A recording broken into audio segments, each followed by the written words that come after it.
جربتوا كب كيك البيتزا؟ طبعا هاي الوصفة من الوصفات اللي لازم تجربوها. وصفة جدا مناسبة للجمعات العائلية، للطلعات، للمناسبات.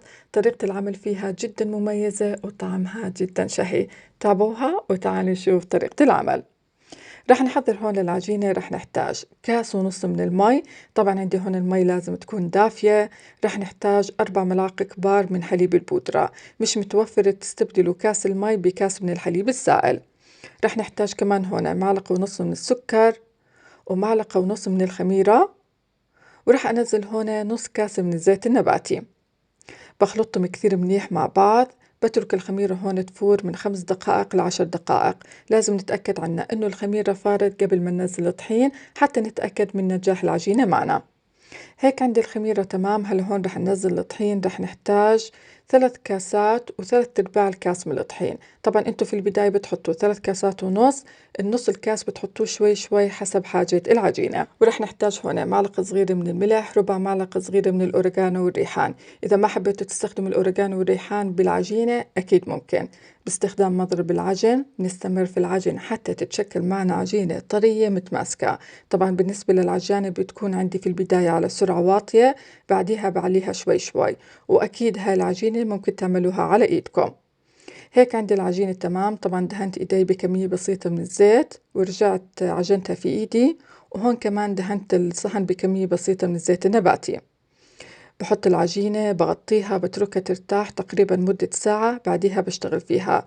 بأيام الصيف طبعا العجينة بسرعة بتفور معكم. هيك العجينة بعد ما ريحتها ما شاء الله العجينة.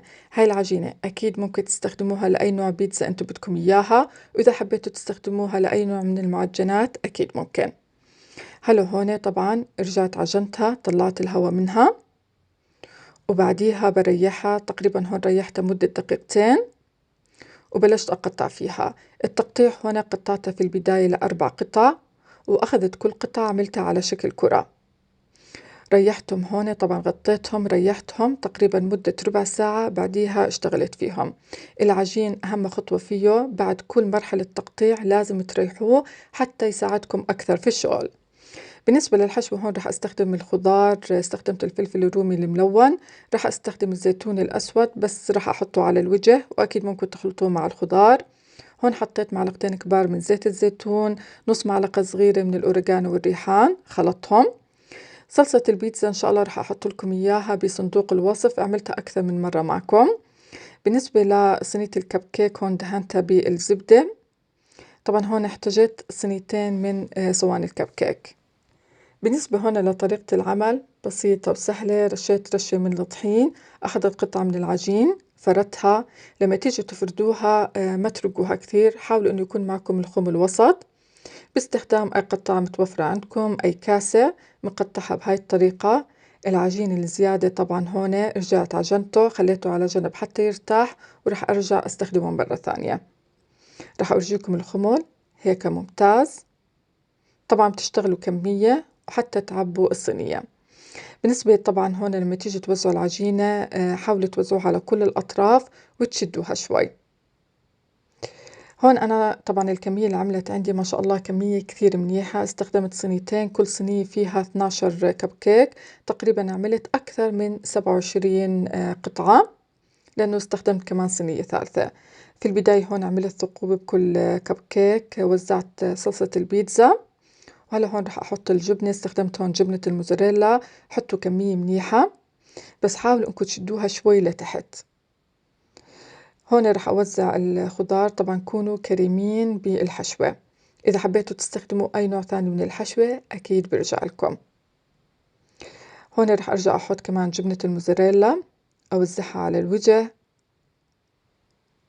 ورح أرجع هون كمان أوزع شوي من الصلصة تعطي نكهة طيبة. ورجعت هون كمان حطيت الزيتون الأسود. زي ما حكيت لكم إذا حبيتوا تخلطوه مع الخضار برجع لكم. هيك عندي الصواني صاروا جاهزين. هلا هون رح أدخلهم الفرن. بالنسبة للفرن رح يكون عنا على درجة حرارة 200 الرف الوسط.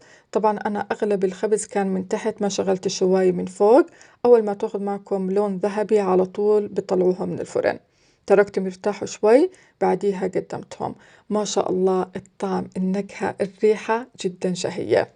وهاي وصفتنا لليوم، بتمنى انها عجبتكم، بتمنى كمان انه الفيديو عجبكم. اذا عجبتكم الوصفة وعجبكم الفيديو ما تنسوا دعم قناة، الاشتراك فيها، تفعيل زر الجرس حتى يوصلكم كل جديد، ويعطيكم الف عافية.